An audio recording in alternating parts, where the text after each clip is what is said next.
I was miserable. The day I actually made the decision to change physically change my life, I told my husband, I go, my skin physically hurts to live in. Welcome, Megan. Hi. Hi. Thank you for having me. Megan and Megan today. So you are a mindset coach. Yes. And with my community, it's pretty much a lot about mindset. Well, amazing. Yes.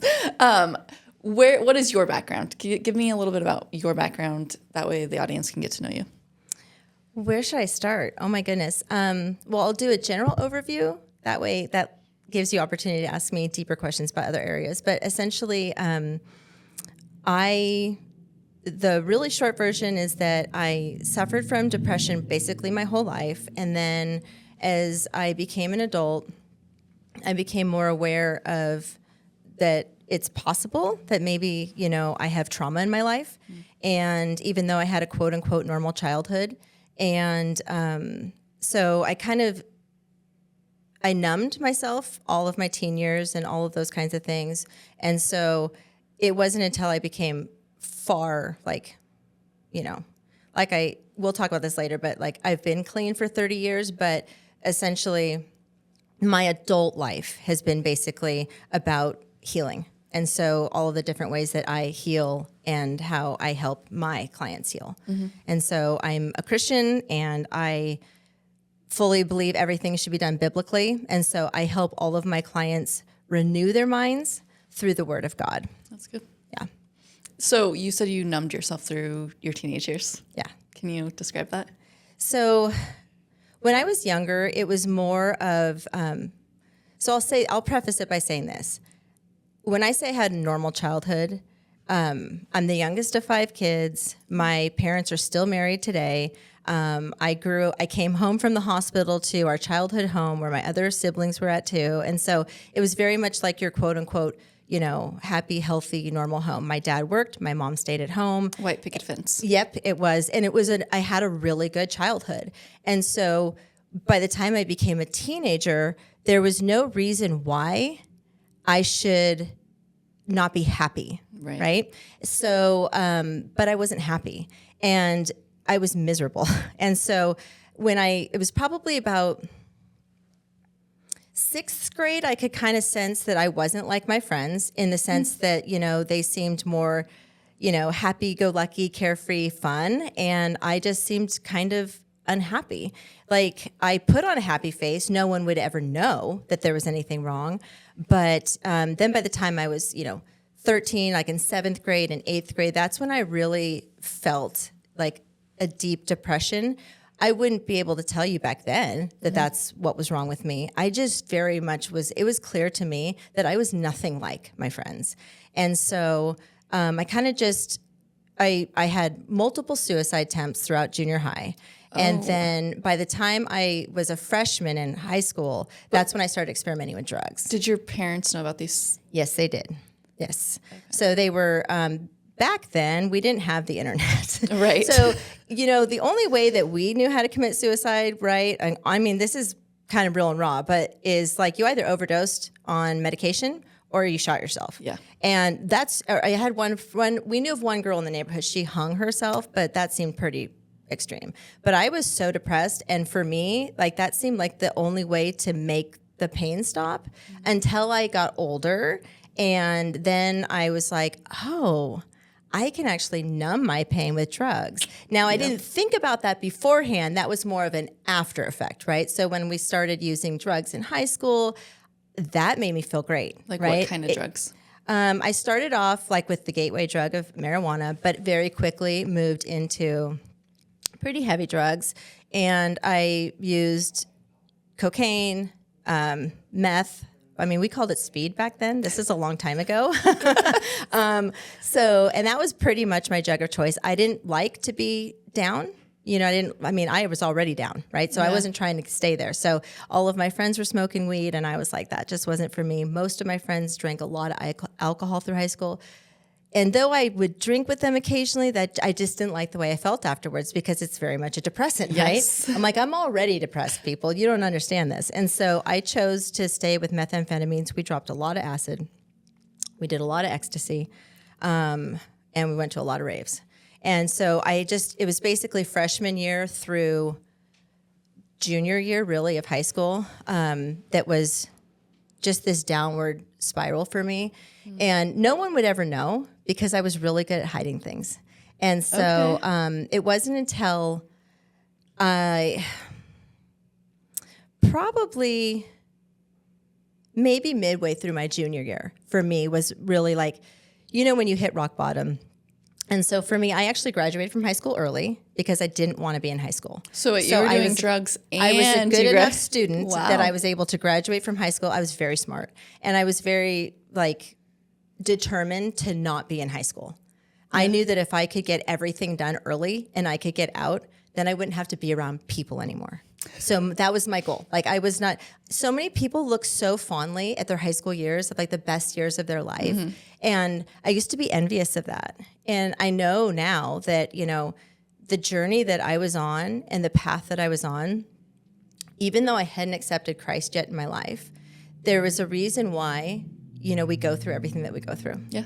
And I can look back and everything that I've been through, I'm able to relate to virtually everyone. Yeah. I've really been through it all and then some. And so going back to high school, I graduated early and I went off and, not ran away from home. I mean, my parents were not in support of me leaving home, but it was very much I had a drug problem. Yeah. And they knew it. And and they loved me, but it was very much she's going to do what she's going to do. She's 18 and here she goes. And so that was for me rock bottom. So I left our hometown, went and lived somewhere else for a while. And it was at that point in time that, gosh, Megan, I have so many stories, but this would be the world's longest podcast. But anyways, so during that little period of time, this is how I actually, I was kind of getting clean at this point, right? So actually, this was the last time I ever used heavy drugs per se. How old were you? 18. Oh, okay. So yeah. So it was a 4-year of constant usage to the point where I have permanent memory loss from all of the acid that we dropped and all the ecstasy that we did and all of those types of things. Hey, your teeth are still gorgeous. Oh, yeah. Isn't that weird? That's one of the first things that you see meth addicts. You're like, wait, what? It's like, you're not a druggie, your teeth are nice. Yeah, it's crazy. So, where was I? Oh, so anyways, yeah. So I went off to live in this other city because, I was running away with my little boyfriend at the time.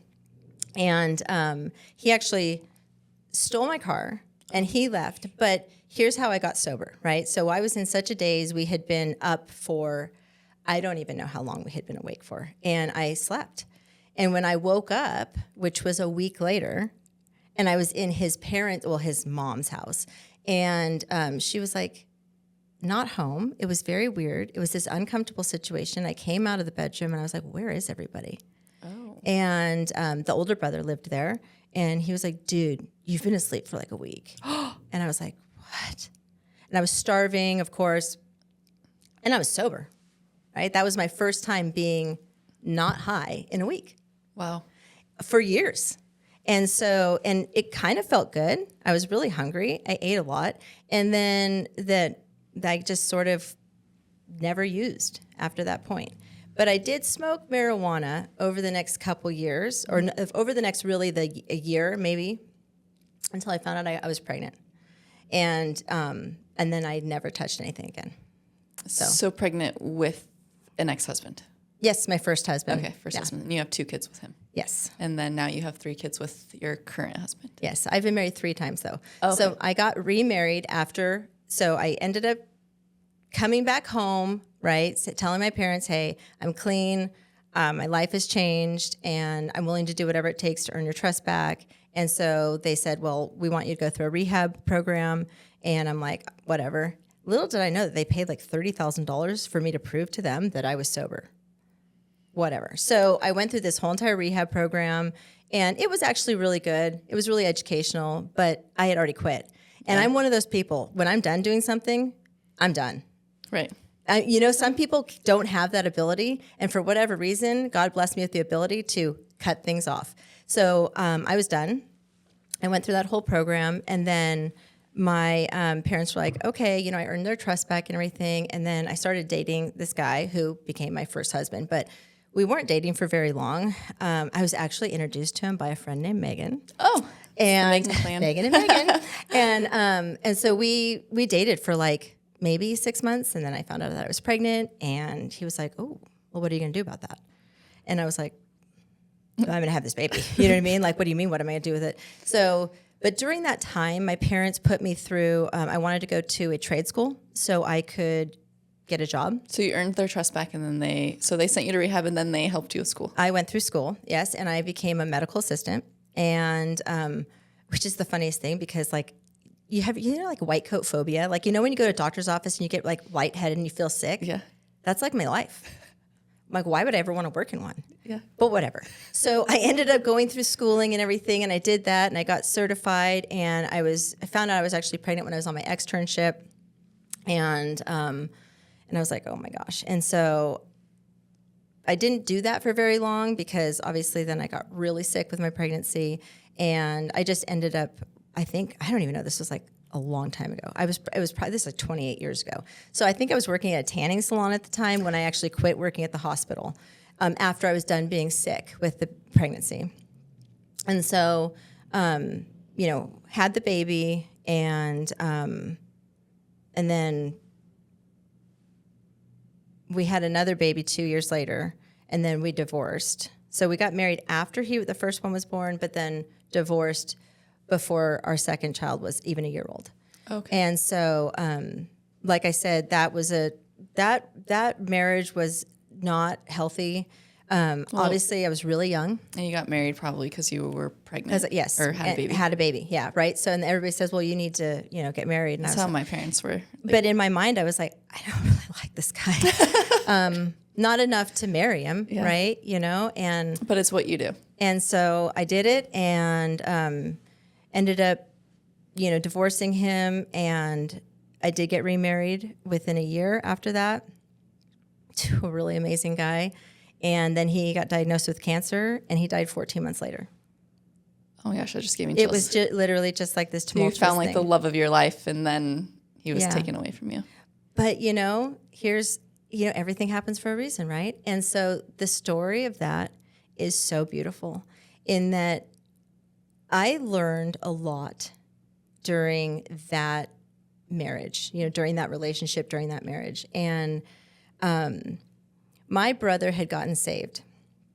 And when my husband, Joe, got really sick, my brother came to me and said, you know, he needs to accept Christ because if he doesn't, he's going to go to hell. There's two options. And, you know, it's his choice, but he needs to accept Christ.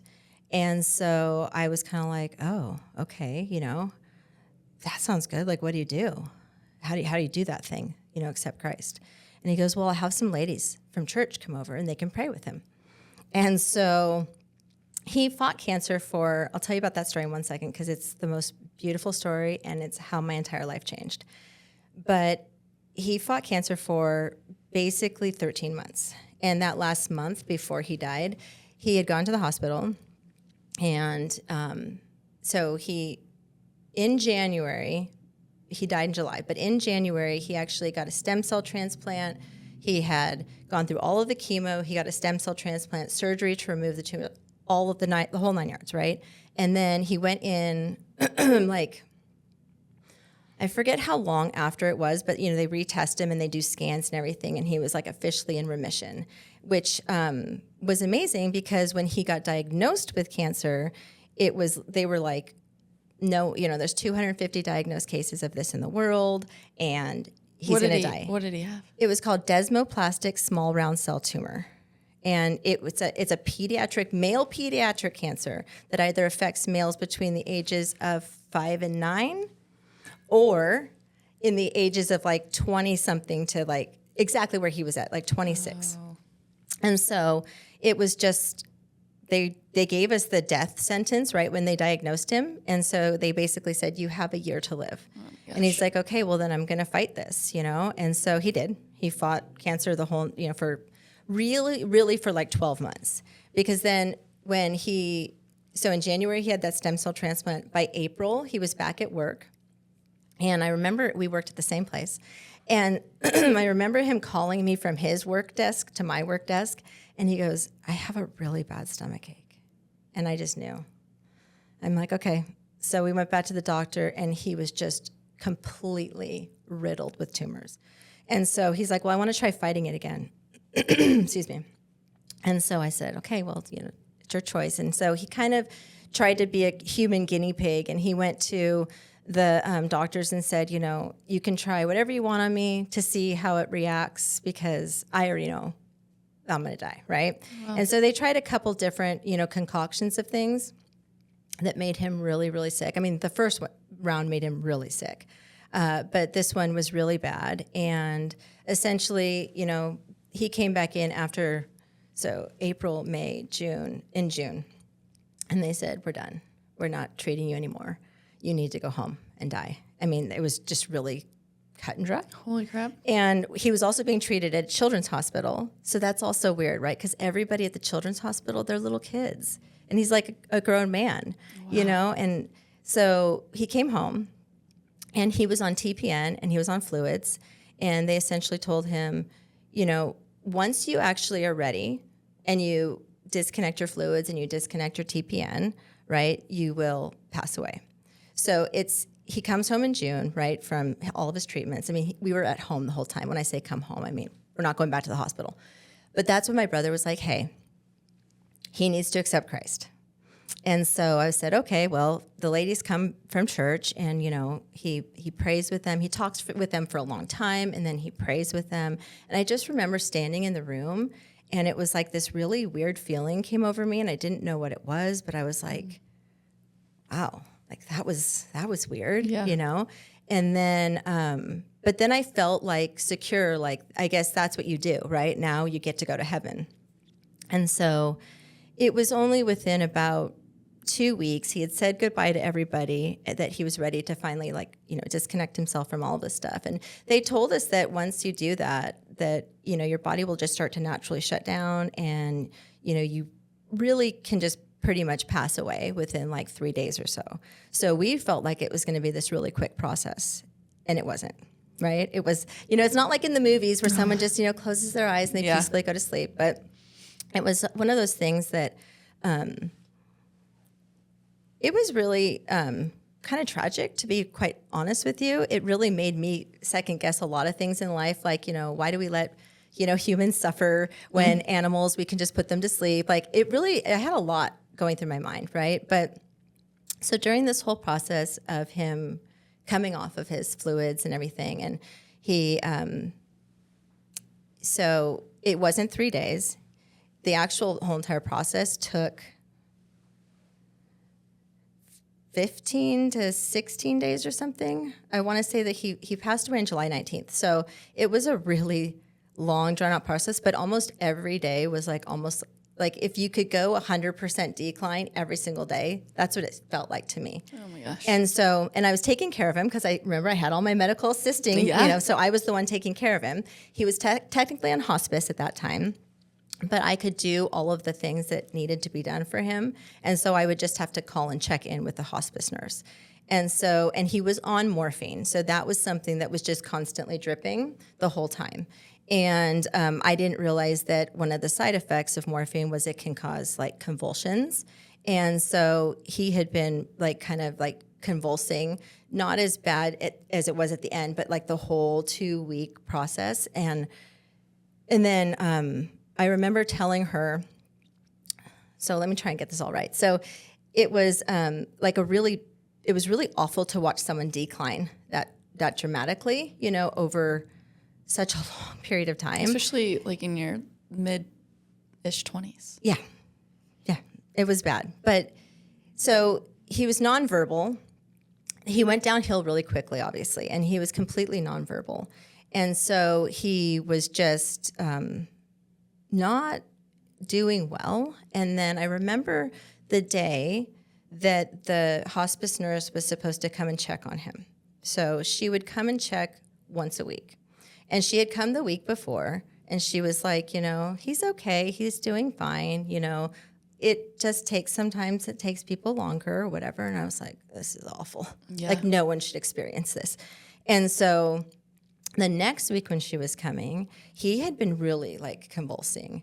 And like I said, he was nonverbal. And then his eyes were like, they were like black, like, like your pupil, but it was really disturbing. And so I remember calling her and saying, hey, he is like really convulsing bad. She goes, well, I'm going to be there in a little bit and I will call in something that will just basically kind of make him go to sleep.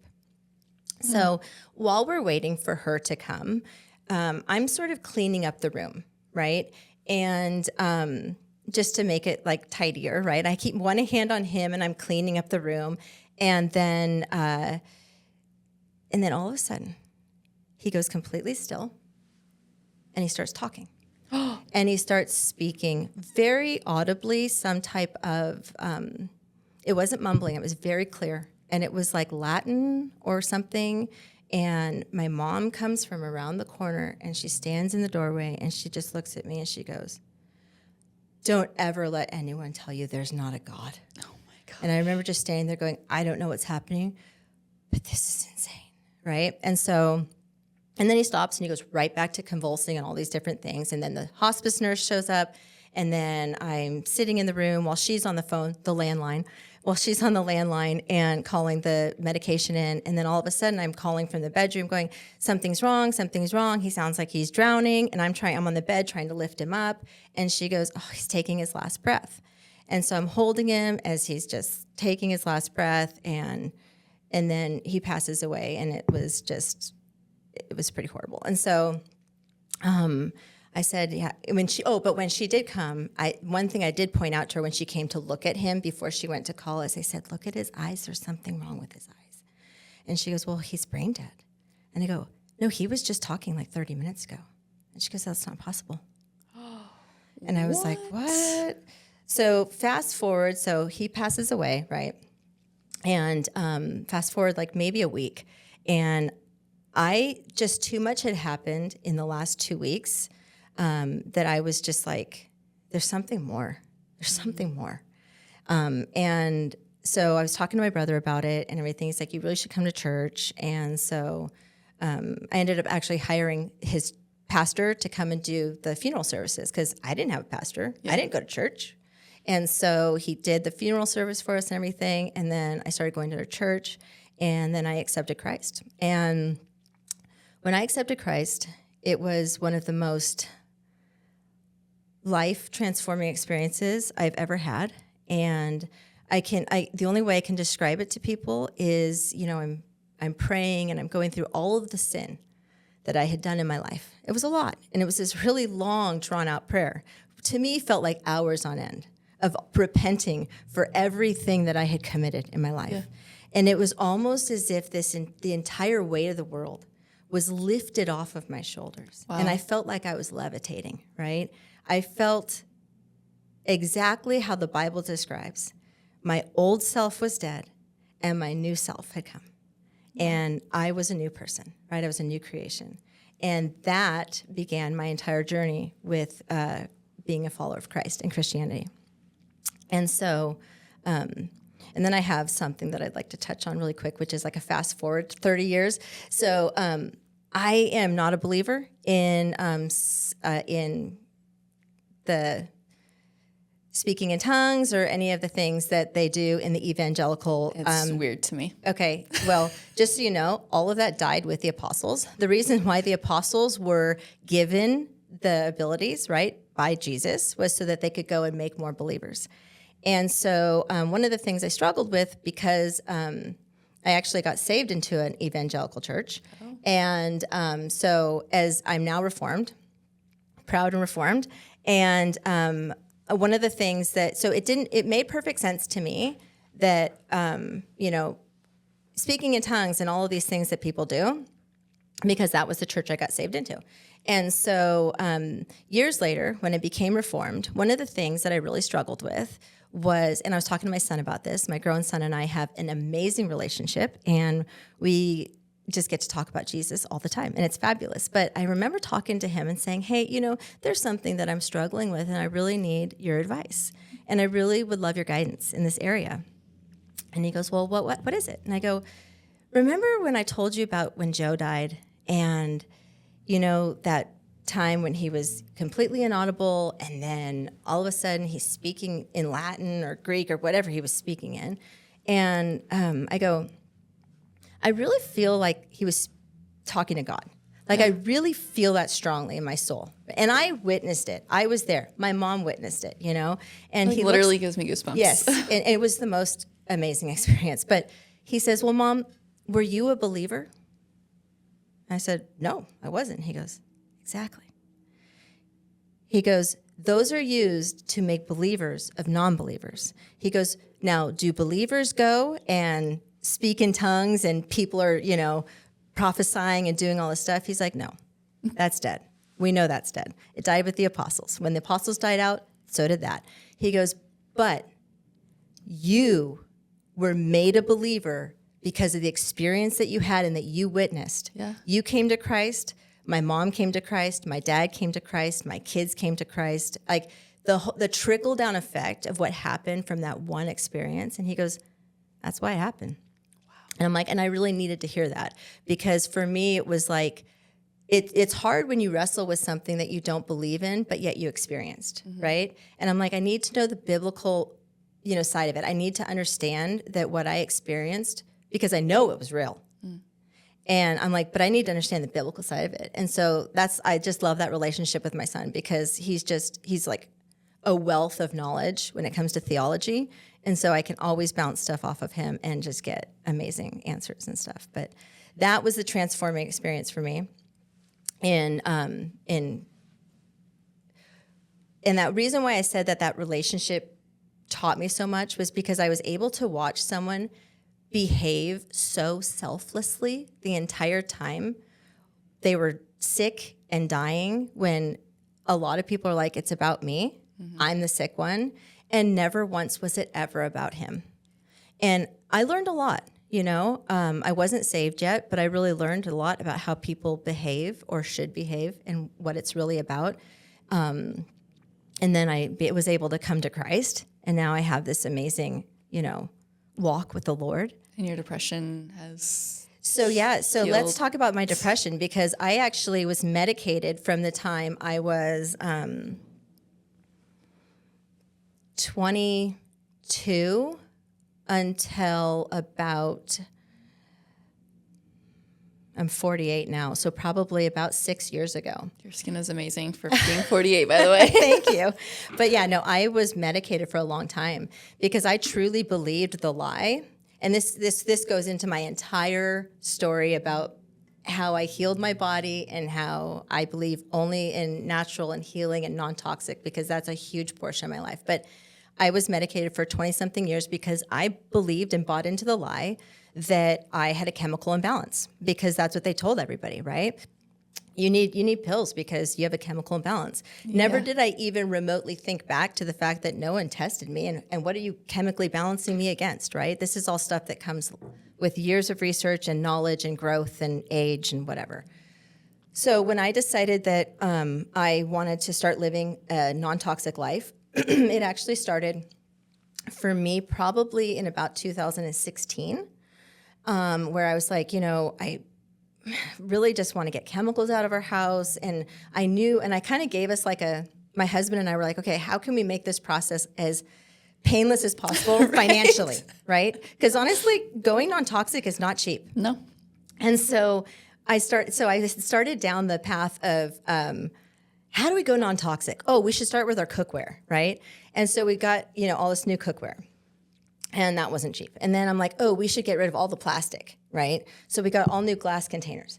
And then, and those were like our beginning steps, right? And I'm a huge believer in any step you can take to getting the toxins out of your life is what you should do. So that was our beginning. And obviously we had kind of been making some changes to our food. And so it was about 2016 for me when I, excuse me, when I actually had really decided that I was done being overweight, I needed to do something about my health. And I was like, I'm just going to join a gym. You know what I mean? Like, I'm really overweight. I'm miserable. I'm going to join a gym. I had tried for years and years before, like yo-yo dieting for probably 10 plus years. Nothing works. You try all the drastic measures, you know. You even go as far as doing like, can I say this? Like Optavia or Metafast. Oh my gosh, yeah. And you drastically reduce your calories to 700 a day. It's and healthy, you wonder, right? And you wonder why you lose so much weight. And then you just gain it all back and plus more. some. Yep. So anyways, I had gone through everything you could imagine, but I had really reached this peak of like, I was the heaviest I'd ever been. And, you know, I was depressed, you know, and I was like, I'm miserable. Mm-hmm. I got to do something. And so I told my husband, I'm going to go to the gym. I'm just going to get a membership and I'm going to go to the gym and I'm going to start working out and I don't care what it takes. And I started going to the gym. And one of my girlfriends at the gym, I was embarrassed, first of all. Here's how embarrassing it is. I had to ask my mom, hey, do you have any like old like workout clothes or like leggings and stuff that I could wear to the gym? Nothing? I owned not a single thing. Wow. And so I wore a t-shirt and some old like leggings, right, to the gym. And my friend that I knew came up to me, which I was mortified. I'm like, great, I know people here. And she was like, oh my gosh, I'm so happy you're here. You should come and join my class. And I looked in the window of the class they were doing. I was like, oh, I could never do that class. Was it like a cardio like class? It was CrossFit. And I was like, I'm just going to stay fat over here on this treadmill. And so anyways, I was like doing my thing, you know, and I showed up religiously like every single day and not for the longest period of time. But right? just on cardio equipment? My body, yes. And I was for me, I was like, I was moving my body, which was more than I had done in a decade. Yeah. And so I kind of started to feel a little bit better every single day, you know, just moving my body. I wasn't really losing any weight. Let's get honest, okay? I wasn't, but I was feeling a little bit better. I finally got up the courage after about maybe 4 weeks of going to the gym to go and join my friend's class. And so it was embarrassing. I'm just going to be really honest, you know. I was by far the heaviest person in that class and everyone else had a lot of muscles. They were really good shape. And so many of them were so much older than me, right? So it made me feel like even worse about myself. But I'm like, but I'm here. And that's all that matters. So I just kept going to that class. And then I started losing weight. And I started feeling better about myself. And I started feeling more confident. And then I'm like, now we're going to go non-toxic. We're going to change our entire lives. We started eating really clean. And I mean, I gave us 2 years to go non-toxic. It took us probably, to be really honest, at least 4.5 years to get all the toxins out of the house and to replace everything with natural solutions. Now I'm super granola and crunchy, where I make all my own dishwasher detergent, my laundry detergent. I use tallow on my body. Like I make my own sourdough, like I do everything, right? But it's an evolutionary process, right? It doesn't happen overnight. Right. And I think that's where a lot of people go wrong is they're like, I'm going to do this and it's going to give me instant gratification. No, it's an actual process because you lost 50 pounds. Oh yeah. So you started from extraordinarily overweight. I mean, I don't know. Oh, extraordinarily, I was but for me. Yeah. I was over 175 pounds. I'm 5'1". Like, you know what I mean? 5'2" on a really good day. But you know what I mean? Like that's heavy, you know, for someone my height. I was miserable. The day I woke up, the day I actually made the decision to physically change my life, I told my husband, I go, my skin physically hurts to live in. Wow. I can't touch myself anymore. Like I can't touch myself. I hate myself. I'm miserable. I'm done. And so that's when I was like, I'm joining the gym. Like at that point, it was, you know, I feel like if you don't take action when you're in state, like if you don't take action, a lot of times it doesn't happen. But I was bound and determined. I was really done feeling the way that I had felt.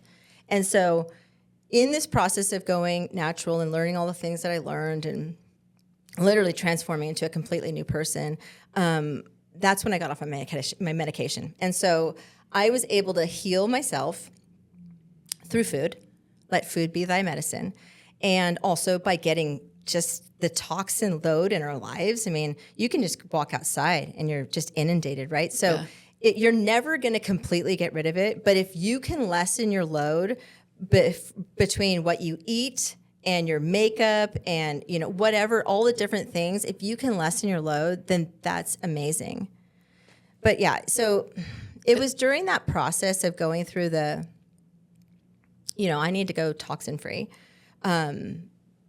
So COVID hit us in like 2020. So I want to say that I worked out at the gym from 2016 to 2019. And then during that process, though, working out in the gym and losing weight and feeling amazing, I wanted to be able to pass that on to other people because I knew there had to be other people out there like me that were miserable and maybe didn't have the guts to get to the gym, but there had to be another way. And someone had introduced me to Beachbody. That's how I met you. Yes. And so Beachbody was really life transforming for me in the sense that I was able to continue like working out. I worked out from home and stuff. Yeah. I was still going to the gym up until actually before COVID, I stopped, but I was still going to the gym, but I was doing all of my Beachbody programs at home too. And I was able to introduce women to working out from home. And so, just so the audience knows, it's for women and men. But yes, most of us, like women, will like gather women. Well, yeah, and for me, I don't work with men. Yeah, I don't work with men at all. I don't friend men on social media.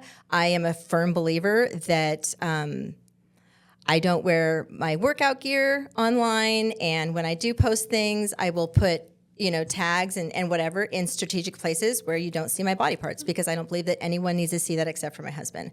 And that's just a firm biblical belief for me. I don't believe that we should ever cause someone else to stumble. And so for me, Beachbody was all about how I can help empower other women to feel more confident. Because for me, I felt like I came from the lowest of low for my self-confidence and my self-worth. And just like I felt so insignificant and like nothing. And then just to be able to lose the weight and feel confident was great. But then there was this point, like something still felt like it was missing, right? Because like I told myself, if I could just lose 50 pounds, I would be happy. Well, I lost 50 pounds. So why wasn't I still happy? And then I was actually a really successful Beachbody coach. I had rose through the ranks and I had this amazing team. I had all of these clients and I'm like, what is still missing? Yeah. And so that's when I told my husband, I go, I feel like God's calling me to more. Like I really feel strongly like I need to do something, but I don't know what it is yet. And so for months I prayed on it. And then finally I was like, I need to be a life coach. And so I invested thousands of dollars and went through life coaching school and I got certified and you know what I mean? And then I was like, this is amazing. And it was probably about, 6 months after that I decided I need something more. It was great and it was wonderful. And I got certified as a mindset coach. I learned tremendous amount of stuff. And going through that whole entire process, I was able to unpack all of my own childhood trauma, and just go through deep, deep healing. And it was very transformative and amazing. But I knew I needed something else. So I know people are going to question, what is the difference between a licensed counselor and a life coach? Oh, there's a lot of things. So I would say the biggest difference. So for me personally, let me add one more thing. On top of that, I became a certified biblical life coach. So I did go the secular route to begin with. Phenomenal information, just so much healing stuff and so much amazing things that I learned. But it wasn't enough for me because that's not how I would want to advise people, you know what I mean, to like change their life per se, even though it's great tools and wonderful tips. So I went and went through a whole another program, invested more money so I could become a certified Christian, like a biblical life coach. And so now I have all the tools to be able to help women reset their mind, change their life through biblical ways. The biggest way, though, like the difference between like a counselor and a life coach, right? Like a counselor can't talk to you and tell you their life experiences. They can't relate to you. You know, we can't have a candid conversation and a really real deep conversation as a counselor, right? But as a life coach, you can really bond with someone, right? A counselor's there to listen to you. Unless you become friends with your counselor and... Yeah, the life coach, right? They're really there to help you create... Sometimes you need a safe space to be in. And sometimes you need a brave space, right? Where you're challenged, right? Yeah. And you're called for more. And that's the beautiful thing about life coaching is that you can really be that for someone else. And you can also share your life experiences with them and be able to say, I've been there. You know, I know what you're going through. And even though I'm not experiencing what you're experiencing, I can understand and I can empathize. But if I was a counselor, I can't say any of that, even if I, you know, could empathize with them, because my job is to listen. I love that you have the experience and then you were like, I want to help people. And so you did get your certification for helping more people, because some of the life coaches that I've known personally, I'm like, dude, your life's a mess. Like, why would anybody like want to speak to you? Like, I don't know. That's just in my, only because they've been some pretty personal people. And I'm like, I don't know. But like you did it, like you healed yourself, and you're still, obviously we all have lots of healing, but you're, definitely you have the experience. And so you can keep helping people with your real life. I don't know if that makes sense. It makes 100% sense, because trust me, anyone can call themselves a coach. Yeah. It doesn't take any. And it's like, you know, who are you going to pick for your personal trainer? Are you going to pick the person that's overweight or the person that's in shape? Yeah. Like 100%, right? Mm-hmm. And I also like thinking about, like in Titus, it calls us to, for older women to counsel younger women, right? Mm-hmm. And to teach them the ways that they should be. And so, like in my mind, you know, if I was needing help in the church, I wouldn't go to someone that's younger than me. Right? I would naturally gravitate towards someone that's older than me, wiser than me, that's been through it all, you know, has a strong, healthy marriage, has grown children that are, you know, good, functioning, you know, adults in society kind of thing. So you always want to seek out, you know, advice, right, from someone who is at least a step ahead of you. Yeah. Okay? Agreed. At the very bare minimum, at least a step ahead of you, right? Because they've been there. They've walked that path. And if you're trying to get someone from, like, you're always trying to help someone cross a river, so to speak, right? Mm-hmm. You know what I mean? Like, you may be on this part of your journey. Well, you can help someone that's right here. You can. You can truly help someone cross the river. Well, that's kind of how I feel like with the soul sobriety community is like people look up to me and they're like in their 60s. And it's like, I'm on the other side of the river. Yeah, I still have a ways to go, but people are still looking up to me. And like, I've been an inspiration. I've helped people quit drinking. And I'm like, to me, I look at it as like, wow, I'm so much younger than you. But like, I am definitely that step ahead of people. 100%. Yeah. So if you're 30 days sober, you can help the person that is 5 days sober. Yeah. Right? And so that's why it's so powerful. When you go through something in your life and you learn something from it, I feel like God calls us to more, right? He always is calling us to more. And we should be living a life that glorifies him in all ways. And if God brought you through something, instead of just being like, thanks, and moving on, who can you help? Yeah. Who can you help pull through the next experience that's going through it, right? Like, so for me, like, I'm a huge believer in, I've been there. I can help you cross that river. And even if it's just something as simple as like, well, how do I go toxin-free? You know, how do I get these chemicals out of my house, right? Or, you know, how do I become a better wife, right? And so my husband and I have been married for almost 20 years. And I would say that we had a good marriage, right? And there were points in our marriage where we had a great marriage. And then there were some really low points in our marriage, right? Where we were barely surviving and, dare I say, on the brink of divorce. But as a Christian, you don't get divorced, okay? And so that's something that's really important to remember, because there's too many women, and I will say women, okay? Because women are the ones that throw their marriages away.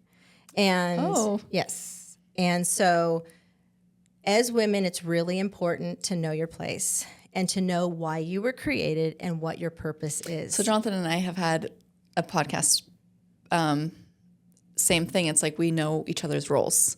Like we're traditional, and I don't think there's nothing wrong with that. Like, it's what it's supposed to be. Yes. It's what the Bible calls you to do. Yes. So you were created to be his help meet, period. You were not created to control him. You were not created to lead him. Christ is the head, then your husband, and then you. There's a reason there's a hierarchy, right? Because that's how it's supposed to be. And every single time, yes, I will go there. I will say every single time a woman usurps her role, okay, and she tries to control her husband, right? What happens? She's left miserable. I'm unfulfilled. My husband doesn't do anything. My husband is worthless. Blah, blah, blah, blah, blah. He doesn't help me with the laundry. He doesn't cook or clean. He doesn't do this. Honey, that's your job. His job is to provide. His job is to go to work and provide for you. So if you're married to a lazy guy who doesn't want to provide to you, that's your problem, okay? You need to figure that out, right? But the point is this. He is the head, and this is, unfortunately, right? Here's why I counsel, or not counsel, here's why I help coach women that are Christians. Because fundamentally, they have to at least understand that. Yeah. I cannot coach someone that's not a Christian, because she will immediately come to me and say, well, what about me? And what about my career? And what about what I want? I don't care. That doesn't matter. Christ is the head, your husband is above you, and you are beneath him, right? We are equal in the sense of how we were created, but we were created to be a helpmeet for our husband. We were not created to be his nag, his mom, his controller, or any of those things. And as soon as we understand our role and how beautiful our role is, your life will dramatically change. No, I completely agree. Like we have since before we got married, it was, I don't know, apparently he says that I said that he's going to work and I'm going to take care of the kids. Amen. Well, technically that's actually what ended up happening. I mean, I worked for a little while when Emma was first born, and now I'm doing real estate and YouTube stuff, but like I'm not going to a place of work. Yes, real estate takes a lot of time, but we're doing it together. Yeah. And so like, obviously he's always going to make more money than me. And yeah, sometimes like I like to bring my own money in, but it's because I want to help the family. And so in our podcast, we're like, yeah, he goes to work, he provides, and I stay and I clean the house. Yes, when he helps me, that's great. Yeah. Do I lose my mind sometimes? Of course. Yeah. But like, we get overwhelmed too. Yeah. And that's, here's the beautiful thing. And I know there's going to be a lot of people that would probably listen and say, oh, well, you don't know my situation. Right. Yes. The answer is always this. No matter what someone says, well, you don't know my situation. You're right. I don't. Right. However, it's always the same. It is always the same. As soon as you're trying to create a rank with, trying to create yourself higher than your husband, there's going to be problems. And so for me, in my walk, because I come from very much like the whole feminist kind of era, right? Where it's like, and I was a single mom for a long time, you know what I mean? Before I married, my husband. And so it's like, I had to work full time. I had to provide. And so for me, it was really difficult to try and understand the concept of, a husband is supposed to provide, because I was the provider. And I think maybe women like me and you, like sometimes we feel, I don't know, not the word guilty, but guilty that they're the ones out providing and we're not. But then we're actually providing a ton at home. Yeah, it's a job in itself, but it's what you were created for. Yeah. And so I've had a lot of women that I've talked to just probably recently in the last 2 years that really struggle with the fact that, well, I'm a single mom, and and you just don't understand what it's like. I understand. I understand so much that I had to wear both hats, right? I had to be the sole provider, right? And so I get it, right? But dare I say this, right? Okay, because this is going to be, a lot of people are just going to be like, woo, ruffles being, or feathers being ruffled, right? I left my first marriage. I wasn't a Christian, right? And if I was a Christian and I had known better, I would probably be still married, right? And, regardless of whether or not, we would be happy or whatever, that's not the point. Yeah. Okay? I chose to divorce my husband. So I chose to be a single mom, right? And so that's what I see so often is when I'm talking to women who are really struggling, because so many, and I just really don't like this term narcissist. I can't stand the term narcissist because it's literally, if you're a diagnosed narcissist, it's less than 1%, okay?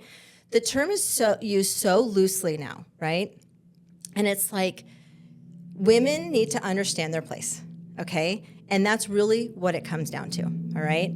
So all of these women that I'm kind of referring to are the women that I've talked to and coached throughout the last couple years specifically, who are like, well, I had to divorce my husband. I mean, he was a narcissist. And I'm like, oh, sweetheart. No, the problem is you, okay? The problem is you, and you need to know your place. So yes, your husband should go out and provide for you. Does it mean that you aren't allowed to work? No, it doesn't mean that, okay? Because every situation is different, right? Especially with the inflation that we live in, a lot of families have to have dual incomes. I get that. I respect that. However, you need to do whatever you possibly can do to live within your means and live under your husband's income, because your job truly is to be at home being a housewife, right? That's really your job, right? Now, I work, right? But I do all of my wife and mothering duties. They come first and foremost. So anything that would hinder me from being able to do those to the best of my ability, it has to go. It has to be put aside, because I homeschool my son. I take care of my house, right? And I do all of the things that I'm supposed to do. And then I also help other women, and I also coach, and I still do Beachbody, and I do all of these different things. But they always have to take the back burner, because what should always come first is being a wife and being a mom, right? And taking care of my household. And so I have had 4 really close friends in the last 2 years leave their husbands because their husbands are, and I quote, incurable narcissists. And they will never change. And they have a porn addiction, and they have this, and they have this. And it's just like, it's heartbreaking, Megan. It's heartbreaking, because I really want to just look at them and say, have you looked in the mirror? Who's the narcissist? Yeah. And I mean that very honestly. Who has the real problem here? Who needs to do the work? Who needs to heal from their trauma? I don't think it's your husband. So it's deep, right? It's like, when did all of the problems in society start? That's my question for you, because I'd be curious to see what you'd say about that. Yeah. Like, if you go all the way back, when do you think we really, truly started having a decline in society? When women needed to be in power. When women got the right to vote. Repeal the 19th. I'm telling you, women primarily, you can just look at the black and white data. Women vote to kill babies. Women are the ones that leave the marriages. Women are the one that destroy society because they don't know their place and their role. Yeah. We were created as helpmeets. This is why we've had this conversation, not to go political, but when she was running for president, like Johnson's like, women should not be in power like that. No woman should ever be in power, ever. Look at no the woman situation should ever we're in be right in the now, and look military. who's vice. No. Like, yeah. The reason why we have such a huge decline is because women bought into this lie that they should be doing more, that they can do as much as a man can do. but we mentally cannot handle, like, We weren't created to, right? We weren't created to be able to do any of that. We were created to give birth and to nurture. I mean, we're tough enough and we can handle birth. Like, men probably could not handle it, but we can't handle the load that they take on. Like, I mean, you're I not would designed to. crumble, like, if I had to do as much. Yeah, you're not designed to. I mean, I That's crumble not how sometimes you when were I'm like designed. overwhelmed with what I'm doing in life. I'm like, I can't keep up. Yeah. But Because realistically, all you're really designed to do is to be a helpmeet and take care of your home, to have babies and nurture your babies. And that's all there is to it. yeah, But it's when we try and do the things that we weren't designed to do. Does it mean that you're not able to do them? Oh my goodness, no. Of course you're capable, Yeah. right? You're absolutely capable. It doesn't make it right. I mean, I've looked at, it's funny because I think when I was just talking to somebody about this, I said, the problem with women nowadays is we have to have so much power. And they're not getting married and having kids as often because they want the power. And like Taylor Swift, for instance, I'm like, look at her. She has so much power. How many relationships has she had? And she's probably never going to have children or actually settle down because she has so much power. And that's not what we were created for. We were created to procreate. Yeah. And to be a helpmeet to our spouse. But I will say this, a transforming time in my life came. So I used to be this described like, I hate to cook. And I need a house cleaner, okay? Because I need someone else to do the housework for me. And I'm being really honest, No, right? yeah. Like I can look back and like rehear the things that I used to say and be like, God, you have sanctified me so much, like so much, to the point where it was like, holy smokes. And it was when I started praying pretty specific prayers. God, what do I need to change? it's a good one. What can you reveal to me areas that need to be changed? And it was like, oh, are you ready? And so my sanctification process has been very long. I mean, I think we're sanctified literally till the day we die. But for me, it was like I went through these different stages where I used to cuss like a sailor. And up until 4 years ago. And that was one of those prayers. God, what can you change in me, right? What do I need to change? And he was like, let no unwholesome talk come out of your mouth. And it was just pierced to my heart. And I stopped swearing. It was like, we're done. We're done with that. And when I was praying about the whole, my bad attitude about, well, I work all day too, because I ran a successful in-home daycare from 2008 until 2020. Wow. So I was raising other people's children. That's 6 little overwhelming. kids a day, right? It's overwhelming. And it was on top of my own kids, right? And so it was like I would cook breakfast and then we'd have snack. Then I would cook lunch and then we'd have snack, and it was all this. And then during nap time, I'd do the laundry and I'd try and clean up the house really quick and I'd do all these things. And then I'd like, I'm just too tired to cook dinner and do these things. So my husband, after working all day, would have to come home and cook dinner because I was too tired, right? How selfish, right? And how many people will be listening to this saying, oh, well, that's not selfish. You worked all day too. Yeah. But guess what? It's my job to take care of the home.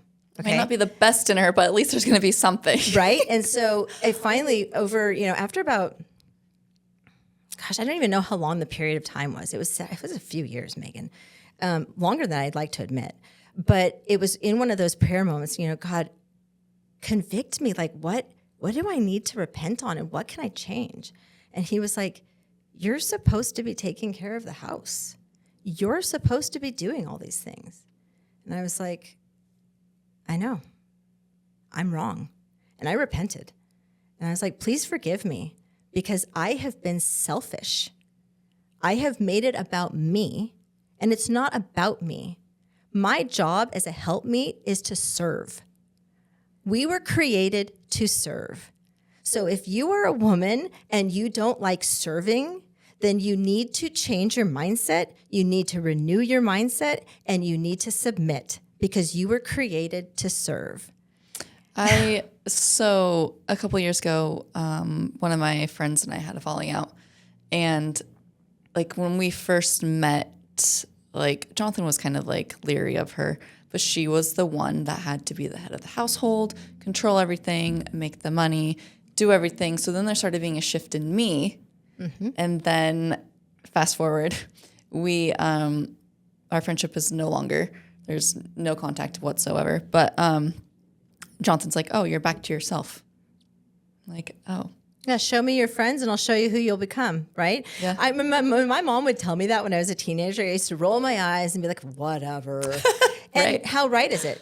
And in the Bible, right, you know the story about the paralytic man, right? And all of his friends, they know, right, that if we can just get our friend at the feet of Jesus, he could be healed, right? And they were trying to fight the crowds and they couldn't get in. And they're like, well, how can we get him down there? So they break the tiles off of the roof and they lower their paralytic friend on his mat down to the floor of Jesus, right?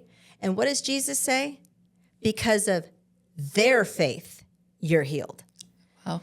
You surround yourself with good, strong people. Bible says iron sharpens iron, right? Yeah. If you surround yourself with women that are Bible-believing women, that are good wives, that submit to their husbands, raise their kids well, you will start to transform yourself. But if you are a married woman and you surround yourself with divorced women, single women, whatever, right? There will be a shift in you. Okay, whether you want it to be or not. Yeah. It's just like when you're an alcoholic, right? And if you're going through your recovery, right? You know, so now you're not drinking anymore, but if you still hang out with the same people that are drinking alcohol, do you not think that you're going to get pulled back in? Exactly. Right? I mean, it's all, cyclical, right? Like we can inspire them to quit, or they can inspire us to start again. Yes. Yeah. So surround yourself with people that will always call you to the next level, right? Because they always say like, millionaires don't get to be millionaires by hanging out with poor people, right? That brings me back to in Ed Milet podcast, he was like, he wanted to be some type of status. He started putting himself in those situations, like those hotels and those golf clubs. And now look at him. Like I don't know if you know Ed Milet. Yes. Okay, yes, yeah. Yeah. He's beyond successful. Yeah. And because he was like, no, I have to put myself in those situations. And that's where it started. Yeah. I'm like, wow. So whoever we surround ourselves with is who we're going to become. Yeah. So you really have to choose wisely. Yeah. Right? If you want to be a better mom and a better wife, then look around you and see whose marriages are thriving, right? And whose children are just joyous, happy children, right? I have some of my friends, they call me venting about their children and like, my children are perfect. And I'm like, my children aren't perfect. They have learned respect and they know their place. Like they don't run anybody over. They're not, yes, of course they're going to give me attitude, but like, I'm not a perfect mom by no means, but I feel like I've raised my children pretty well between the two of us. Like, well, praise God for that because we need more of that. And they like to talk about Jesus and we take them to church. We go consistently and then we don't go consistently, but like they still like know Jesus. And I'm like, wow, maybe that's where some kids are lacking because they don't have like a different type of kindness in their heart. Yeah, I would say 100% because anybody that's without Jesus, right? That's not a life worth living. Yeah. because we were created by our Creator to worship Him. Yeah. I mean, you didn't grow up being a Christian, but I mean, you in your adulthood, you did. Like, we grew up Christian. Well, I mean, I was raised Seventh-day Adventist, but now we go to church. We were baptized in the Calvary Church and whatnot. But like, it's hard for me when people are adults and they're like, I found Jesus. And I'm like, I didn't know any other way. Yeah. Like, obviously. Praise God. That's a beautiful testimony.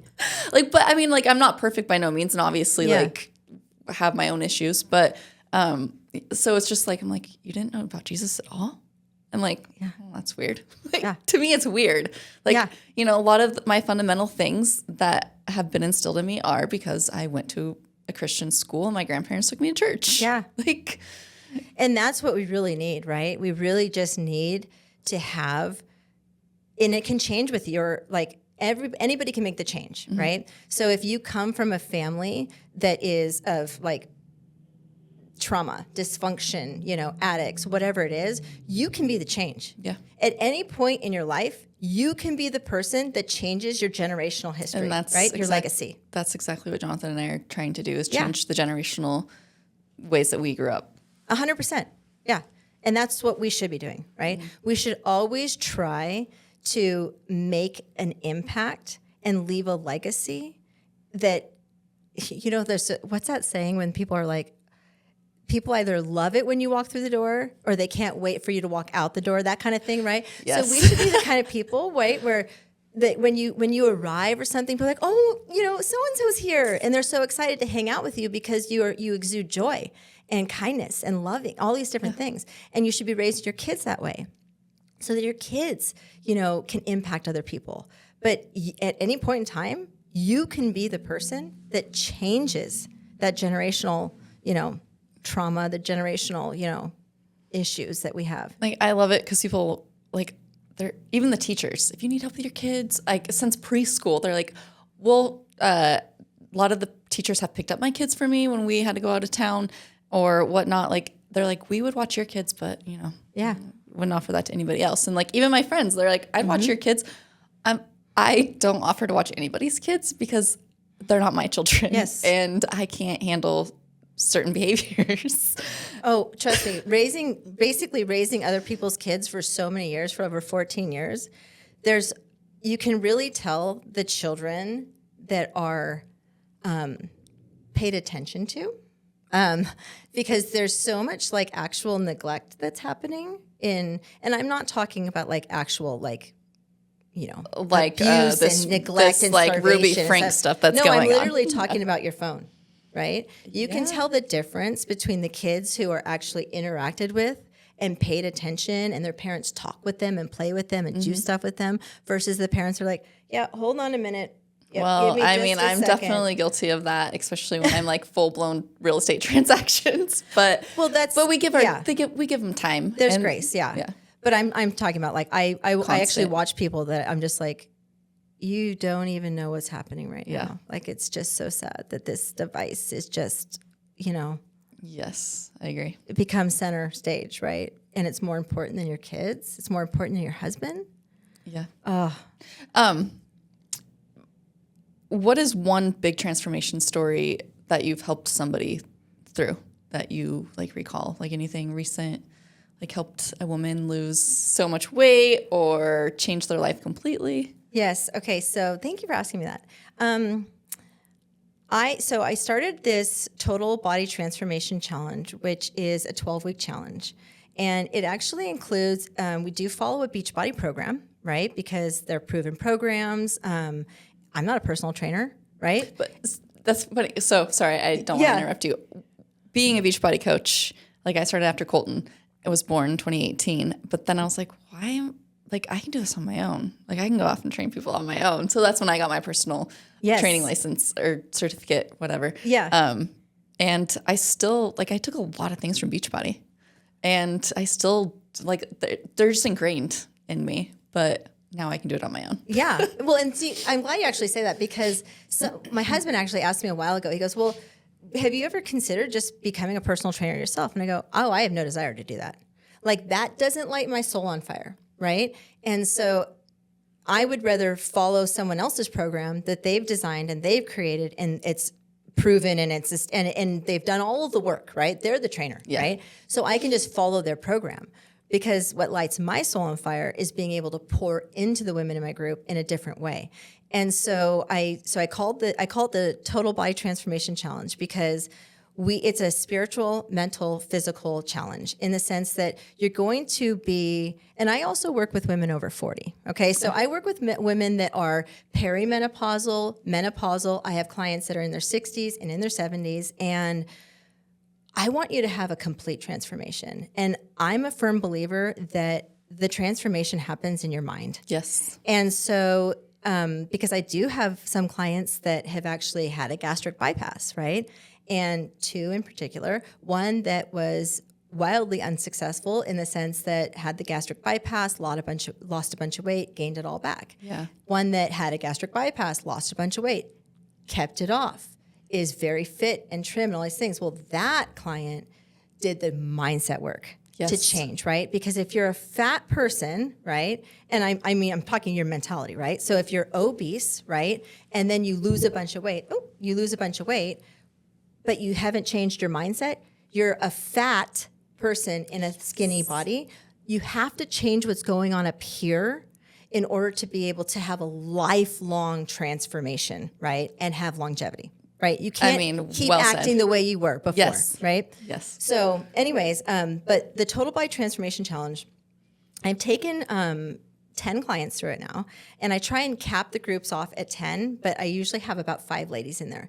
It helps it to be more intimate. I do one-to-one coaching as an option, but we do weekly mindset training. We do weekly Bible studies together, and I have seen such a drastic difference between the groups of ladies that go through the Transformation Challenge versus the ones that just do like a regular, we call them challenge groups in Beachbody, but, just a regular workout program with nothing else included, right?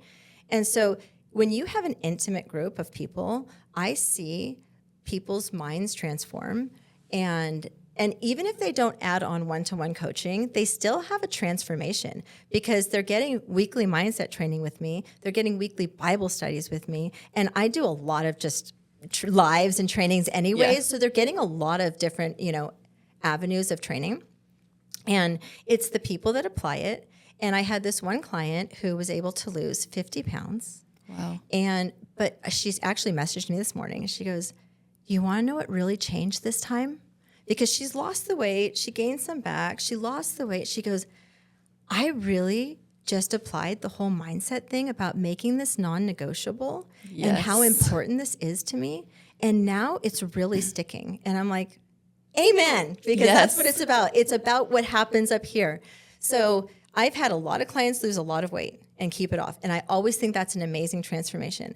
But when I have a woman that comes to me who used to be me, right? The one that didn't want to cook and didn't want to clean and didn't want to do any of these things because I'm just tired or whatever. Yeah. When they can come to me and say, "I'm greeting my husband at the front door when he comes home from work," right? Wow. Even if she's worked all day too, right? Because I have a lot, I would say almost all of my clients still work, right? It's not like they're, home being homemakers, but when they say, "Hey, I'm greeting my husband at the front door when I'm making it a point to make him a priority." And then you start to see this shift in them, right? So after, 2 or 3 weeks of trying these different things, and then all of a sudden they're like, "I can't wait for him to come home now," right? Because now, because they look forward to it, right? And then their husband starts to see this shift. And when you start to shift yourself, naturally what happens is your spouse starts to change too, right? It just becomes this, you're happier, they're happier, everyone's happier. And so when I see those transformations from the person that's like, "How can I just, I'm so frustrated, I'm so annoyed, I'm so at my wit's end, I feel all of these different emotions," and then all of a sudden, you're working with them and they're like, "I have never felt a peace like this. Wow. I am so happy," even though the same things are still happening around them, right? Yeah. It's not like you took that person and you moved them to a different place. They're still the same person with the exact same circumstances, but they've reframed their mind. They look at things differently. And a lot of times, I would say most all the time, that's all it takes. And so when we can reframe our mind and have those types of transformations, they will go. That's the success you need in every single avenue of your life. Every single avenue of your life is your mindset. Yes. That's like when we did 75 hard, I said, no, like hardcore. Like I will never do that. I mean, right now I'm on the verge of saying I never want to do it again, but it still lingers with me. But like it was a mindset challenge. Like it was a mental toughness challenge. It's a program, yes, but it's completely obviously free. And I talked about it so many times, but that was when my mindset changed because you had to be mentally tough and get through it. And it's like, wow, like where was this all my life? But there's a lot of components to that challenge, right? Like think about it. You have to do a certain level of personal development every day, right? And that's growing your mind, right? And you're probably taking little tidbits from whatever you're reading and going, oh, for sure. Wow, that's really good. I could apply that, right? So, and then you have to work out.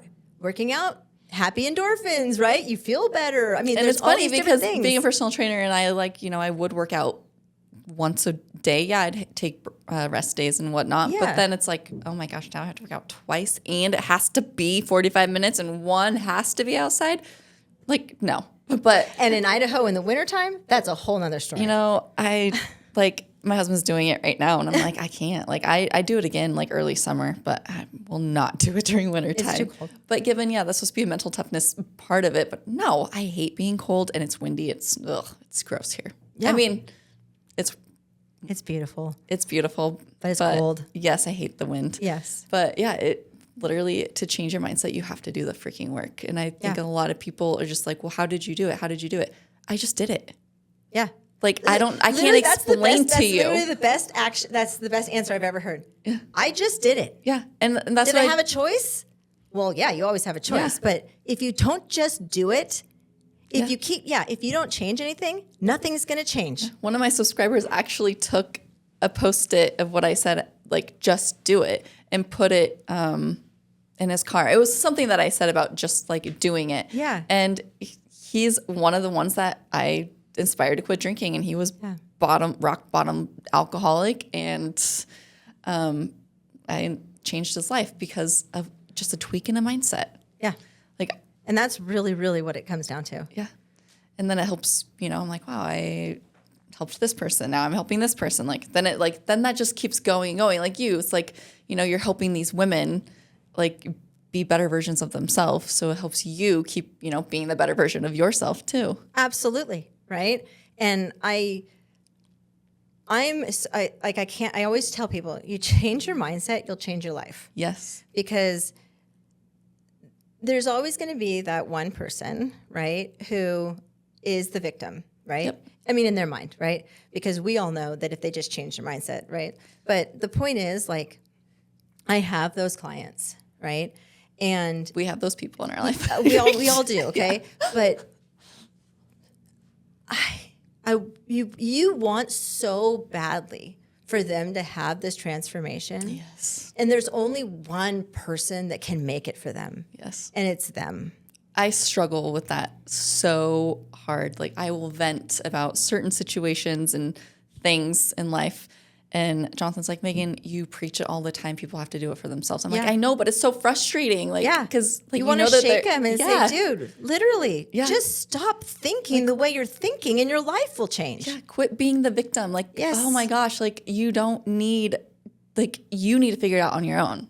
Yeah. Like it's nobody else's fault but your own. It is 100% nobody else's fault but your own. Yeah, it's so frustrating. Oh my gosh, yeah, 100% right there with you. But yeah, and they always say the same thing, right? Like, I mean, I'm sure I've said this before too, but you don't understand my situation. No, you're right.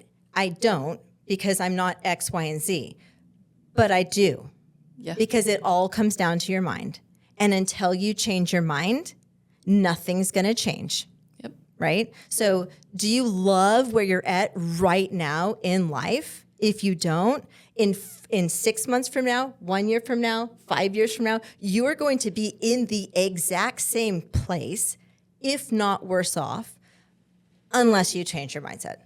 Exactly. And that's all there is to it. Exactly. Speaking and mindset, like you lost 50 pounds and you've kept it off For almost 7 years now. Because you woke up one morning and said, I'm sick of feeling this way. Yeah. And like, I just did it. So you used Beachbody, and then I know because people will ask me like, what exactly did you do? I mean, obviously there's the container system or there's the portion control. Like, Okay, so yes, when I originally started with Beachbody, I did do portion control containers. However, over the last 7 years, gosh, I think it's even been longer than that, but I've really evolved more to an intuitive way of eating where I feel as though it's like surrendering, right? You surrender all, and it's more about following Jesus than it is about following a diet. And because I'm all about the mindset work, right? So for me, I tell people dieting is an idol. And I mean, fitness can be an idol. Anything can be an idol, right? I mean, anything that takes your worship and your focus away from God is an idol, plain and simple, right? And so our hearts are so prone to wander, right? Our hearts will wander constantly. We'll be perfect for 5 seconds and the next second we're wandering, right? Like that is just our human heart. And so I did start off with a container system. It was really good for me, but unfortunately, it was one of those situations that didn't serve me long term because I already had a disordered eating issue, right? So for me, it just became another thing that I could replace my already poor mindset around food with. Yeah. So now I can structure it into these little containers and I can check off boxes, which made me still feel like I was in control. Yeah. And so, but I'm not in control, right? None of us are in control. And so I've gone completely to intuitive eating in the sense where it's like, I know what I need to eat. Yeah. And I know that I need to eat all of my macronutrients. And when I help my clients, I always tell them we have different nutritional programs that you can choose from that will be greatly helpful in guiding you through this entire process to getting your eating, in check so that you're not cutting out food groups, so that you're not eating disordered, so that you're not avoiding things altogether. And it's great. I go, but I also add another layer onto it and say, if you do start following one of the plans that we offer, I highly recommend you journal because you need to know how you're feeling about things, right? Are you feeling like this nutrition program is controlling your life? Do you feel like you're controlling everything? Or how are you feeling about it? Or do you feel good? Do you feel like educated? Do you feel like your body is getting the nutrients it needs? Do you feel like you're properly fueling yourself? It's funny that you say that because when before Beachbody, after I had Emma, I calculated my macros. It took over my life. Yep. And yes, it was good for like the first month. I lost like 20 pounds and I was eating like 19 to 2,100 calories. Mm-hmm. But at the same time, like now I absolutely hate my Fitness Pal because I'm like, oh my gosh, like it is just balance. Yes, intuitive eating, like balance. Like, you know what you need to eat. And obviously it needs to be more protein. And, I think it's a good guide for people to start, but definitely not live on. Yeah. Because I totally agree that it's very educational and it's really helpful in so many different ways. Mm-hmm. And I'm a huge proponent of them. But I always add in that caveat that if you feel as though this is becoming an idol in your life, right? The tracking of the food, plating your food properly. Am I doing everything according to the rules? Then you've already lost sight of what you're trying to do, which is fuel your body. Yeah. And so we have to stay in the mindset of my food is fuel. And I need to be fueling my body properly. My body is a temple. I need to be taking care of it the way that God commands me to take care of it. And so that's why I believe in just really intuitively eating, Yes, of course, should you be eating more of the rainbow and having, good healthy foods? Obviously, yes. Should you be drinking water with every meal? Yes. I mean, there's a lot of things that are just normal things that we should be doing that aren't quote unquote diet rules per se, that they just help with your health and longevity and stuff. But I do feel like there's a place for those programs. They're very educational, super helpful. And I feel like they take you to a certain point, and then you really need to start figuring out what does my body feel best on, right? Yeah. Like for me personally, there's several vegetables that I don't consume at all, right? Because I don't feel good when I eat them. And I've gone through all of the different gut healing protocols and all of the things that I can do, and my body just doesn't like certain things. So guess what? I don't eat them. Right? That's crazy. And it's not because I'm like, avoiding all vegetables or, no, right? And if I eat, I eat cookies, I eat pizza, I eat everything, right? Yeah. I love food. Yeah. And I also believe in a lot of things should be done in moderation. Yeah. I've always lived on an 80-20 rule. Yeah, exactly. Because if I were to eat pizza, cookies every single day, 80% of the time, right, I would be sick. Yeah. I would be unhealthy. My body wouldn't run right, right? But when I do eat cookies, during the week or, have pizza night with my family or whatever we're doing, right? I'm still fine because I eat healthy almost the rest of the time.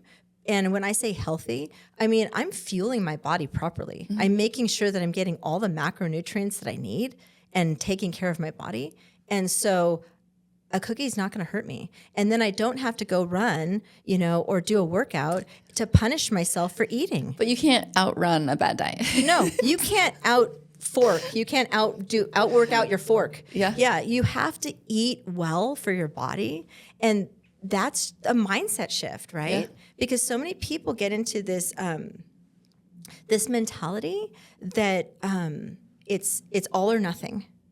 And that's a scary place to be, right? Because you have the Beachbody bikini competitors, right, that have to eat very, very strictly. Well, you definitely cannot compare yourself to Autumn if you're trying to lose weight.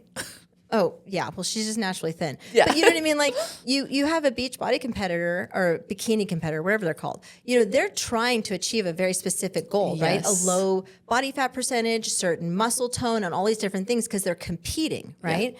And if that's the lifestyle you live, then yeah, you're going to be stuck in that lifestyle living that, right? Mm-hmm. But if you want to live somewhere that's more normal lifestyle, right, then you're going to have a lot of more lax rules, which is exactly what you said, the 80-20 rule, yeah, right? Which is what I would say it's a very healthy balance and what most people subscribe to.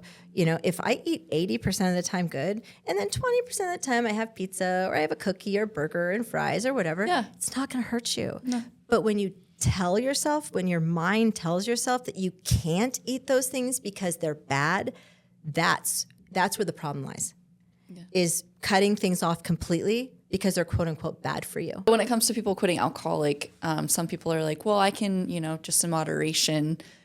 So in my opinion, it's literally like all or nothing. There's no moderation when it comes to alcohol. Like I think people compare it maybe to a diet of some sort. I don't know. But like, what is your thought on like moderation with alcohol? That's a really great question. So here's my personal belief. I don't have a problem with alcohol. I choose not to drink alcohol. Alcohol is poison. Okay. Yes. I don't drink mouthwash. I don't drink gasoline. I don't drink. There's a lot of things I don't drink. I don't drink chlorine bleach. Right. I don't drink those things because they're going to poison my body. They're going to hurt my body. Right. I mean, you're not out there with a gas pump just putting it in your mouth. I don't do that. But so like with that mentality, right? If all or nothing. Here's my belief on it. Okay. I also am a Christian, and so I don't drink. I have a lot of Christian friends that will have a glass of wine, or they'll go out, like the boys will go out and they'll have a beer or something, right? Yeah. I will also say this. None of those people that do that have a problem with alcohol, okay? So if I have a problem eating cookies, okay? I kind of love cookies, but if, you know what I mean? Yeah. And I'm just going to try and equate this to alcohol. If I had a very serious problem with cookies, right, and I was, hiding cookies, and I was eating cookies in secret, and I was, going to the store, and I was buying cookies and eating them before I got home, and then hiding the thing, and there's no cookies, right? Yeah. right? I have a problem with cookies, right? Yes. I should avoid cookies. I should probably avoid going to the bakery. I should avoid dessert tables, things like that, because those won't be good for my addiction to cookies. Right. And alcohol's no different, right? So I personally don't drink, okay? I can honestly count on one hand how many sips of alcohol I've had in the last 20 years. Wow. I haven't liked any of those sips, okay? None of them, right? But the point is this: I choose not to drink because I just don't like alcohol, right? Now, if I had a problem with alcohol, then I should have the all or nothing mentality because it's not good for me, right? Right. It's an internal addiction, right? And it's like my addiction to cookies. I need to avoid them, right? It's the same thing. When you have a problem with something and that thing is an idol in your life, you should avoid it, right? And I would totally agree with that, with the everything in moderation. If you have an addiction to something, it's not everything in moderation. It's called don't do it. Right. It's not good for you, right?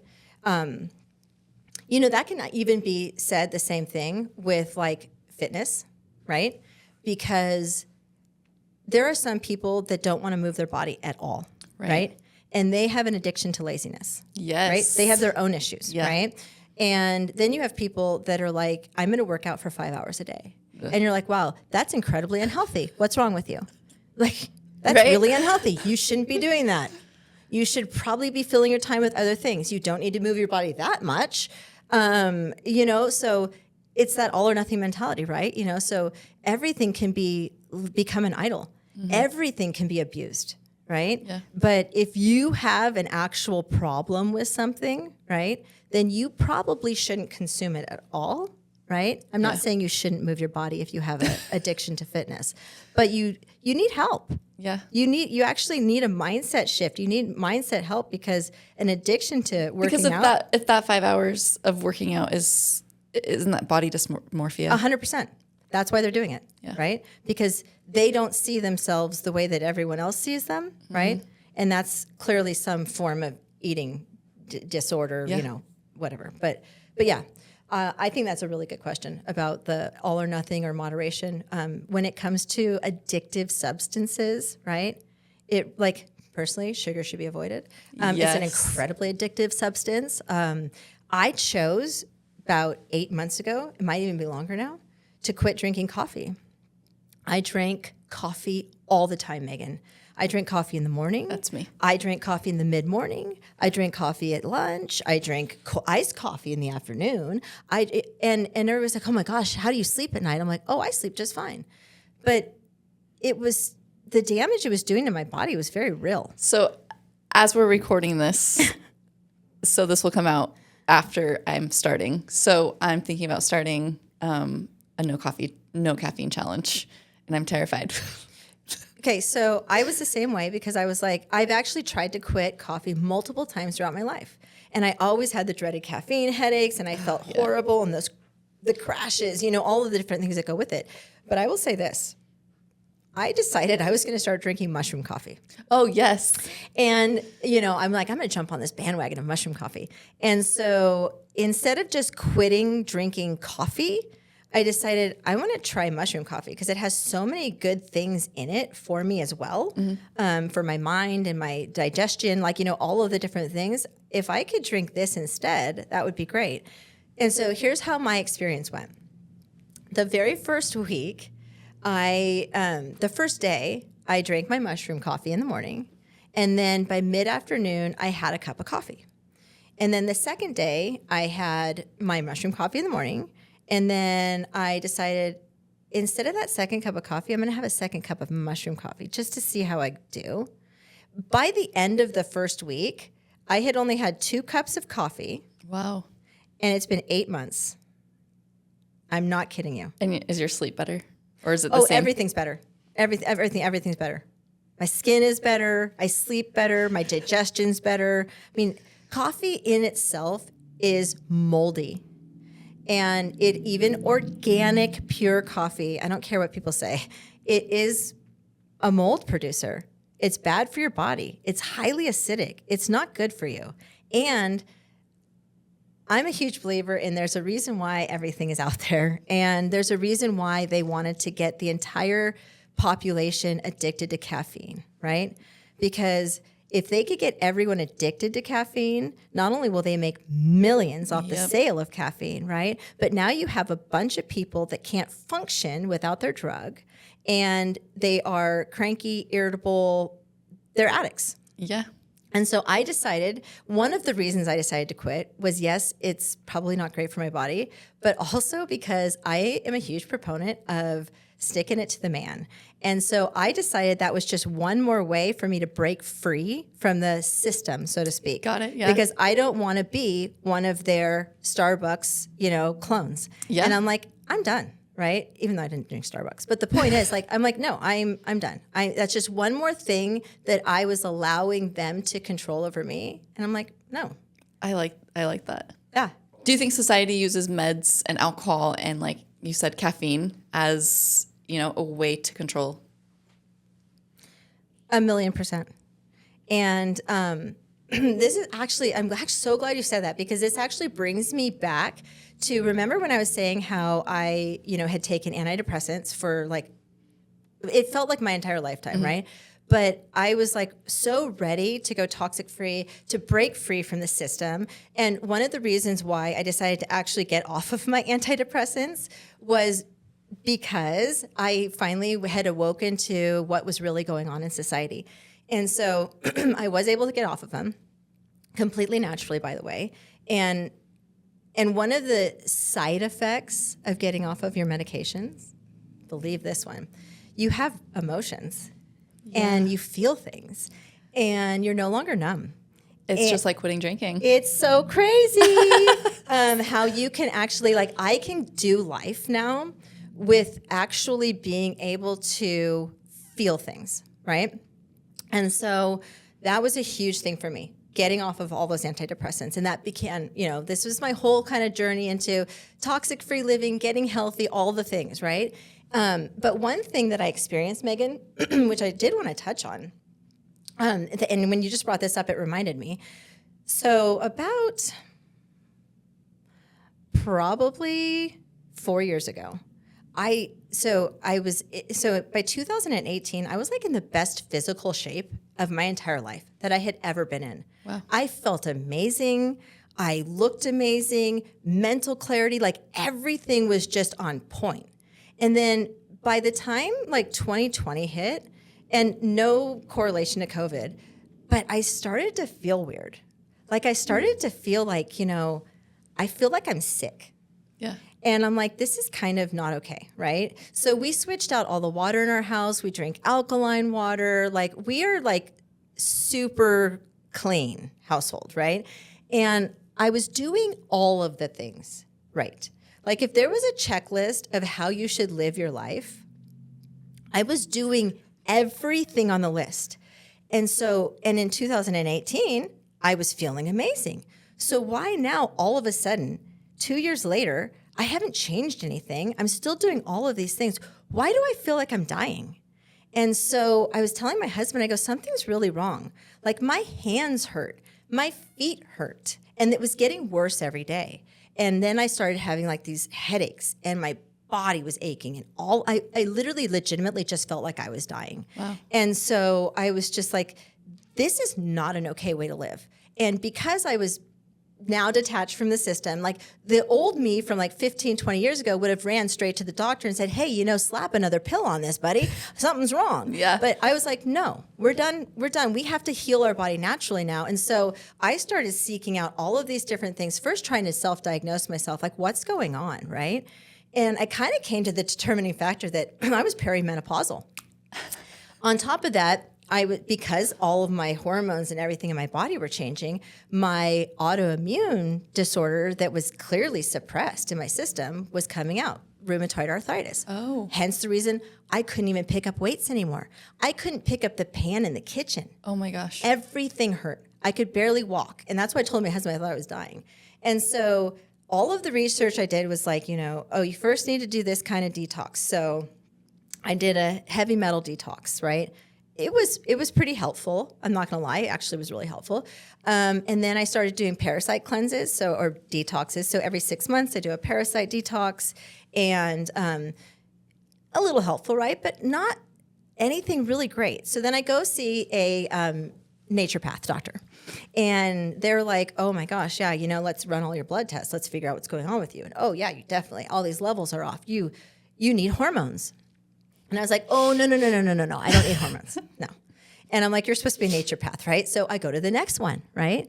And I said, "Hey, here's all my blood work from the last place. I'm not paying again for this stuff. So here's all my blood work. They say they think I'm perimenopausal. They say this is going on with my body. They want to slap me on a bunch of hormones. I don't want to take hormones. So what are my choices?"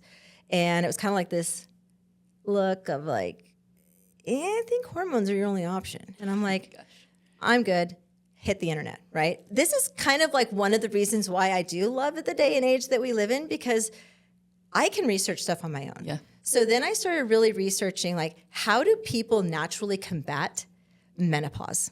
How do people naturally go through menopause so that they aren't feeling all these things? And how can I get rid of my autoimmune disorder? Like, literally, how can I cure myself from an autoimmune disease?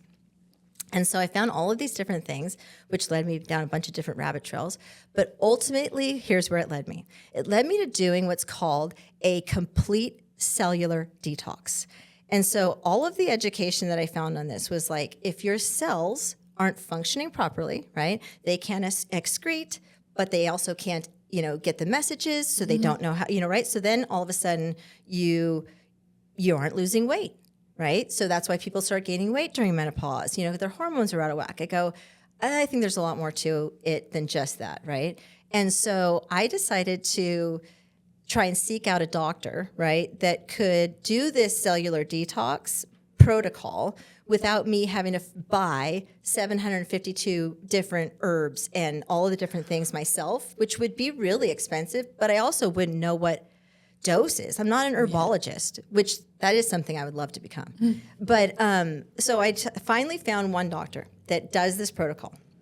And so I went through all of the hoops to jump through that you have to get through to be able to actually find out what the protocol is, right? You know how there's like introductory call, then there's the next call. So I went through all the hoops, and I finally find out that here's the actual protocol we use. And I was like, that's all the information I needed. And I finished out the call. I said, "Oh, thank you so much for all the information. That's wonderful."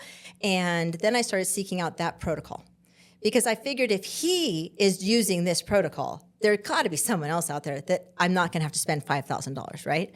And nor was I going to spend $5,000. But trust me, I was at a place in my life where I was desperate, right? Desperate for healing, because just 2 years before, I felt amazing. Yeah. I had energy and I felt great and all these things, and now I feel like I'm dying. And so anyways, I finally find someone that will sell this protocol, right, without all of the coaching and all the other stuff that they want to add on, just the actual protocol. And it's a 3-month protocol, and the first month is just prepping your entire body for the impending detox, right? So you're literally prepping every single organ, and you're taking all of these supplements, a few times a day for a whole entire month. That's all you do. Wow. And you're also following a really anti-inflammatory diet, which, shocking, my hands started to feel better, my feet started to feel better, all these different things, right? And then the second month, you detox all of your organs, okay? The third month is detoxing your brain of all the heavy metals. That one was probably the hardest one to go through. I actually repeated it twice. Okay. So I repeated that phase twice. But here's what I found after completely doing an entire cellular detox on my body. I was a new person. I have no menopause symptoms at all. Wow. I have no pain anywhere in my body.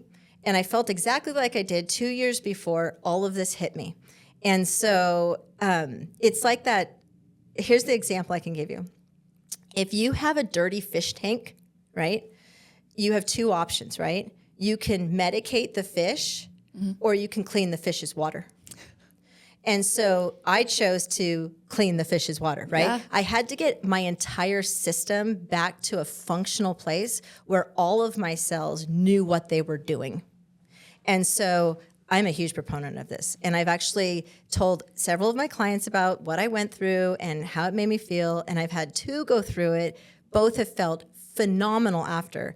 And I've decided it's very pricey. It's $500-$600. But I feel so amazing after it that I'm like, this is great. And then I follow it up now with every 6 months when I'm doing a parasite detox. And yes, we do live in the United States, but I will also say that every human being has parasites. So if you are getting the parasites out of your system, I also do a heavy metal detox. So I do those just to follow up and keep myself free of as many of the toxin load as I can. So my awakening, just so you know, like for my whole entire, like, COVID was a blessing, an absolute blessing in my opinion, because it allowed for people to be awakened to what's really going on. And so for those of us that were always maybe slightly questioning, okay, about does the government really have our best interest at heart? Right. You know, like deep down inside, like I always kind of had these weird tendencies to be like, you know, not that I'm an untrusting person, okay, but something just always seemed off my whole life, right? So that's why I feel like COVID was a blessing, because we were able to, the people that research, okay, we were able to actually uncover and discover so many things that are fundamentally wrong with the world that we live in. And it just was eye-opening for me, like on so many different levels. So, I mean, so many topics, like I don't even know where to go, right? Like from vaccines to, you know, medications to all these different things. And so for me, it was like this, the biggest blessing in disguise, right? Because so many people are like, oh my gosh, this is so awful. This is so horrible. And I'm like, you know, this is like the worst social experiment on the face of the earth, because how many and I say this with an absolute empathetic heart of I feel so sorry for every single person that decided that they needed to do what the government said they needed to do. And my heart breaks for them, because I don't regret not being vaccinated. I don't regret. I don't regret not vaccinating my kids, you know, and doing the protocols that you're supposed to do on your kids nowadays. I don't regret any of that. And I don't think there's a single person out there that goes, oh my gosh, I am so glad I'm vaccinated. No one. They feel awful. Their lives have dramatically changed. My grandma was terrified of COVID, literally terrified. To this day, she's like, I regret getting the vaccine. It has killed ruined both of my her life. husband's parents. It killed one of my great uncles. Nobody's going to tell you that the vaccine actually killed these people, because there's not research. There was not enough research. I think there's in the enough beginning. proof. Yeah. Yeah, my husband's mother passed away shortly after having her booster. And she obviously got pneumonia, right? I mean, her lungs weren't functioning, her heart wasn't pumping, and then she passed away. And less than a year later, her husband followed. They were both double vaxxed, or whatever you call it, triple vax, whatever. They were like, oh, there's a new booster, I need to get that. But yes, for me, it was eye-opening. It was just such a huge awakening for me, on top of all the other stuff I was going through on wanting to live toxin-free and not being held down by the man and all these different things. There was one other thing I wanted to say about that. Oh, and it's just the whole society as a whole, right, is so conditioned, right, to believe everything that we've always been taught, right? So my whole entire life growing up, everything that I was taught, right, came crashing down, came crumbling down, this horrible thing, you know, and I was just like, wow. And I mean that like, you know, it's eye-opening, right? Because you have a choice. You can either continue to believe everything that you've ever believed, even if there's no proof to back it up anymore, or you can finally start to see the truth and start to move forward and really start to, there's got to be, something's not right here, right? And do your own research. But so many people just want to live in this naivety that it's like, I would just rather be an ostrich with my head in the sand and pretend that nothing's wrong than to actually get educated and figure stuff out, because now you can protect yourself and you can protect your kids and all of these different things, right? So I feel like society as a whole is purposefully drugged, purposefully dumbed down, purposefully, kept, pliable as for lack of a better word. It's been proven, right, that we hired the propagandists as well as all of the chemists and everything that came out of the Hitler era. The United States were like, we got a place for you, right? We got a society that we need to be pliable. And you know that the beginning stages of fluorinating water happened with Hitler because it makes people, they're susceptible. They can now be molded and they can be conformed and dumbed down. It's so funny that you mention Hitler because apparently something with Candace Owens and Hitler, and it's like they took it out of complete context. But what you're saying makes complete sense that where fluorination first started. It started back there, and they fluorinated all of the water, and that's why they had the rise of the Hitler Youth, right? Because now these people are like, oh, we'll do whatever you say, and they've been fluorinating water since I was a kid. Yeah, a lot of people have they don't know where to start, and I was there once. Yeah, exactly. So I feel like you would be a great source for my people. I mean, women to reach out to you. So I want to put your information in the description. Oh, absolutely. I would love that. Yes, because there's so many women that are I don't know where to start. They have problems with their marriage. And I'm like, okay, one, I will help you quit alcohol, but I'm not in any way, I'm not going to start helping you with your marriage. That's not my department. They have and they want to lose weight. They want to do all these things. And I'm like, I can guide you and I can whatever. Yeah. But you are there, you're in the midst of it and you're helping other women conquer get their minds better. Yeah. And so I really appreciate you being on. And thank you so much. This has actually been so amazing, so fun.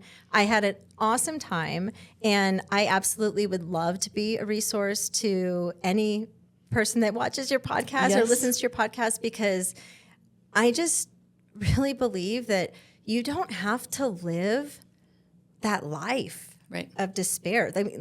We were created for so much more. Mm-hmm.